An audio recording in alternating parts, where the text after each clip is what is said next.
crazy is, some people like to say a win like this is predictable because of how they hyped it up.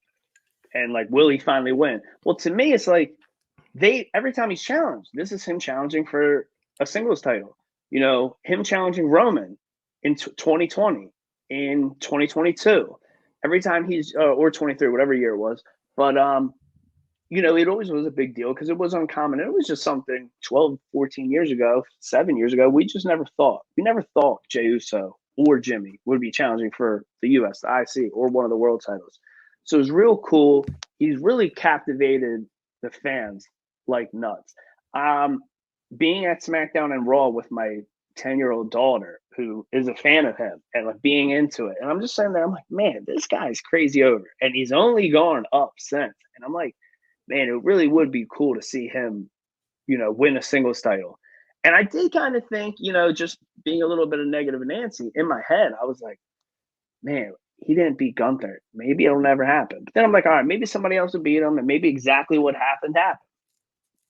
I do think, going off what Gunther did with that title for 666 days, Sami Zayn's arguably most important reign, or in his third reign.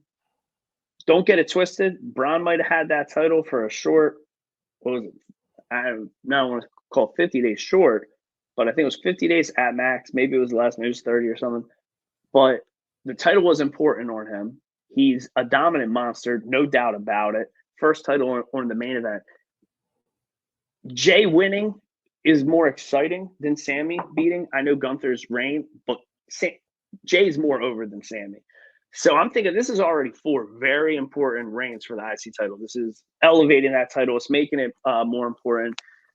Dave and Bully were saying on Busted Open how, Dave really thought he was going to win a world title first. Like, his name's main event, Jey Uso. You don't think of the IC title in the main event. Well, right now, the past year, we've seen the IC title in the main event on Raw, I don't know, 15 times, maybe, at least 10. And he did win it in the main event. And then who knows, maybe he can be, run along, do an open challenger on the main event for 2 hours of Raw for the next couple weeks. I'm excited. I look forward to his reign. Honestly, I don't care if it's just a 3-week reign and he drops it. I'd like to see him win it multiple times. I would like to see him get a bunch of quick routines, but it is huge. And it's always a feel-good moment when the babyface gets their just due. So, like you just said, they built it up perfect. They built it up a lot, and I don't think this was predictable at all, because the fact that he always loses. Now, like I said, they've been building this tournament up for weeks and weeks at a time, but you think Jey Uso, like, all right, he's going to lose here. And plus, you see who he's facing. If he was facing a longer tenure champion like Gunther, I would think, okay, Jey Uso's going to win. But for somebody who they have so much stock in with Braun Breaker, and especially since he just won it a month and a half ago, it's just like, really? You taking the title off of Braun? And I'm like, and I see a bunch of things on IG that there's a rumored face turn for Braun. I'm like, already? Like, that guy does not need to be a face no time soon. No. That guy's a monster. He's probably going to be your biggest draw within a couple of years. So there's no reason to turn him babyface at this point at all. So I was like, okay, you're taking the title off of Braun. I'm like, okay, so, but also, it's kind of like he's proven, Jey's also like proven to the bloodline that he could do it on his own. Because remember, he kept giving all these passionate promos about doing it on his own. Like, I'm not sure if you remember, but going into Money in the Bank, he said he was going to be in the match. He gave like this passionate promo about doing it on his own and things like that. So now he actually has something to show for it. And we're about to head into Survivor Series time, and you already know that there's going to be some build to get to him getting himself back against Solo's bloodline. And that's an interesting thing that we're actually going to see. So one thing real quick. So a thing I saw that was a cool tidbit, another clip from the past. I don't know if it was, I think it was a documentary just on Roman. Maybe, I don't think it was his evil thing, but probably his most recent the A&E. Maybe the A&E, because I don't think I've watched that. I know I haven't, but there's a clip, and I remember seeing the clip before, so maybe I just saw it go viral. But he says something about, like, it was about that tribal chief character, that head of the table character, and how this is to elevate the whole family. And it says, if I don't make all of them more important, all of this was for nothing. And if you think about, like, beginning of COVID, like, yeah, Usos were cool, the edgy heel, but like they were, sometimes in the picture, sometimes not.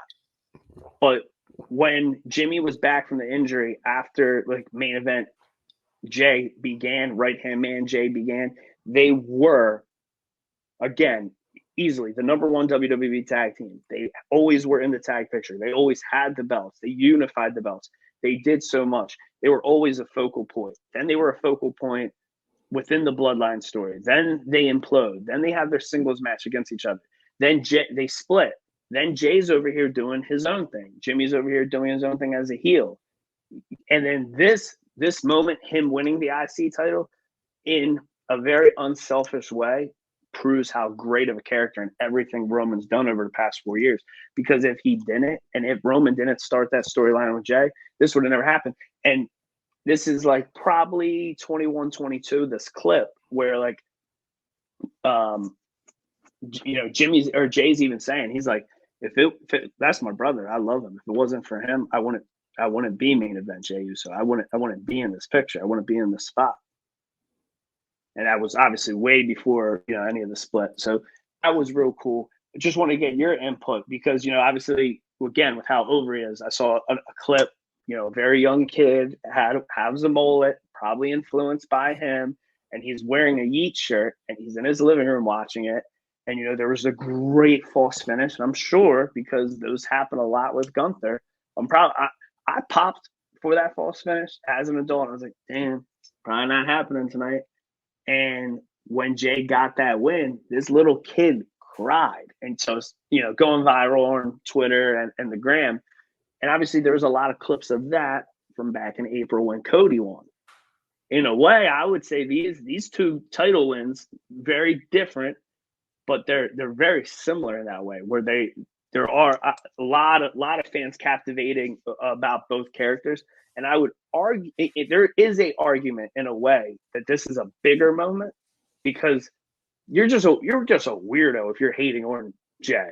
I can understand that person that hated AEW. It's weird to me, whatever. But if you hate AEW and you hated Cody from when he returned and you never became a fan of him, or if you're just a loyal Roman fan and you weren't rooting for him at 39 or 40, again, we're talking arena versus stadium, but there wasn't nobody rooting against Jey in that stadium Monday night.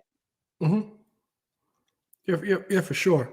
But it's also interesting to see, like I said, at some point, him and Roman are going to cross paths, and Roman's going to see that title over his shoulder. And be proud, give him a little, Yeah. Show him some love, So one thing I always loved from the blood, or like early on, like when Sammy was there, when he was early on in the bloodline, he challenged Gunther once for the belt. And I remember Roman putting over the IC title in a backstage promo and said, he's like, going for that IC title.